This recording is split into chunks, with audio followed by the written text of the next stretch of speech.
강영석 변호사가 출소를 했죠. 그러다 보니까 하재근 평론가 김부선 씨가 SNS에 오랜만에 글을 올렸어요. 네, 김부선 씨가 오랜만에 다시 글을 올렸는데 최근에 어떤 그 김부선 씨에 대해서 무혐의가 나온 것 같습니다. 그러니까 이재명 지사 지지자들이 김부선 씨를 고발한 게 있었는데 뭐 저게 무고라든가 명예훼손이라든가 이런 걸로. 근데 무고라는 것은 상대방이 그러니까 내가 누구를 고소해서 상대방이 무죄로 나와도 그게 곧바로 나의 무고가 되는 건 아니거든요. 그렇죠. 내가 그러니까 그 사람한테 문제가 있다라고 믿을 만한 나의 사정이 있었다면 그건 무고가 아니기 때문에 어쨌든 그렇게 해서 김부선 씨한테도 무혐의가 나온 것 같고 그 사실을 이제 사람들한테 이제 알리면서 뭐 더 강경한 입장도 밝혔는데 하늘이 아신다, 내가 증거다, 법정에서 보자 이런 말을 한 거예요. 그래서 앞으로 그럼 이재명 지사하고 또 어떤 그 진흙탕 뭐 법정 싸움을 할 것인지 시점이 좀 묘한 것이 과거에 강용석 변호사가 구속될 때쯤에 구속되고 나서 이제 김부선 씨가 자신이 고소했던 거 일부 취하하면서 SNS 활동도 그때부터 조금 안 했었는데 이번에 묘하게도 강용석 변호사가 석방돼서 나오자마자 이렇게 다시 한번 또 SNS에 글을 올리면서 뭐 법정에서 보자 이런 걸 보면 강용석 변호사하고 또 뭔가 어떤 의사 교환이 있었는지 강용석 변호사가 한번 다시 한번 또 싸워보자 이렇게 한 것인지 거기에 대해서 좀 관심이 모이고 있습니다. 좀 더 구체적으로 말씀드리면 사실은 김부선 씨가 강용석 변호사가 사실 구속되면서 본인이 이제 변호를 못 해주지 않습니까?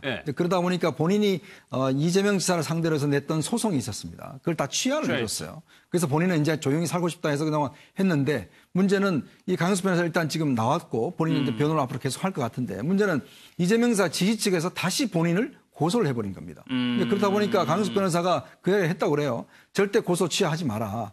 이게 하면 안 된다 했는데 본인이 했는데 결국 이렇게 또 다시 고소를 당하니까 이거 도저히 안 되겠다. 다시 대응을 해야 되겠다. 아마 이렇게 지금 이야기를 하고 있는 것 같습니다. 조금 더 자세히 말씀드리면 이제 이 김부선 씨가 민사로도 손해배상 청구 소송을 하고 민사 소송도 진행하고 형사로는 고소했는데 이 형사 고소 부분을 취한 거예요. 그래서 민사도 취하려고 했는데 강용석 변호사가 다 취하면 안 된다. 또 공격을 해올 수 있다. 해서 민사는 남겨뒀다라는 거예요.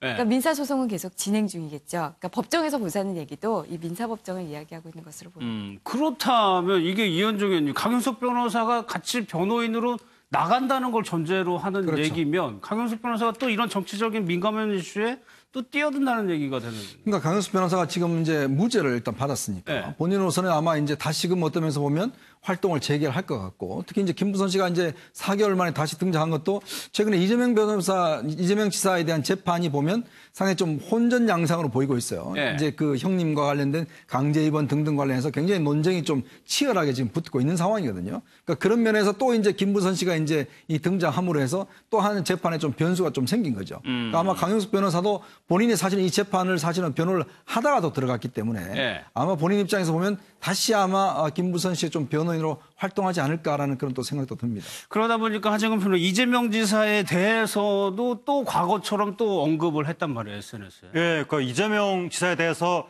그러니까 이제 SNS에 글을 올렸는데 그 앞부분에 뭐 글 제목 비슷하게 어떤 표현을 썼는데 제가 방송에서 할 수 없는 어떤 그 정도요? 근데 이제 아까 이재명 지사한테 한 게 아니라 누구한테 했는지는 알 수 없지만 문맥으로 추정을 했을 때는 이제 상대방이 이재명 지사 아니겠는가 그렇게 추정이 되는데 어쨌든 뭔가 좀 이렇게 그 어떤 부적절한 관계를 연상시킬 듯한 그런 식의 표현을 쓰고 그 다음에 뭐 법정에서 보자 이렇게 한 것을 보면 그러니까 이게 기존에 형사 고소하고 민사를 걸었던 부분 중에서 민사가 남아 있었는데 그걸 가지고 그러면 보다 정말 본격적으로 또다시 두 번째 진흙탕 싸움을 시작할 것인지 그리고 요번에 또 이재명 지사하고 과거에 자신이 왜 헤어졌는지 그걸 밝혔다고 하는데 이재명 지사의 가족의 비밀을 알게 돼서 내가 헤어졌다 그렇게 이야기가 나와서 그럼 과거에 사귀었다가 본인이 먼저 버렸다는 이야기인데 이게 왜 이렇게 본인이 자꾸 피해자라고 주장을 하는 건지 그건 의아하다 그런 이야기가 나오고 있습니다. 오늘 준비한 내용은 여기까지입니다. 마무리하겠습니다.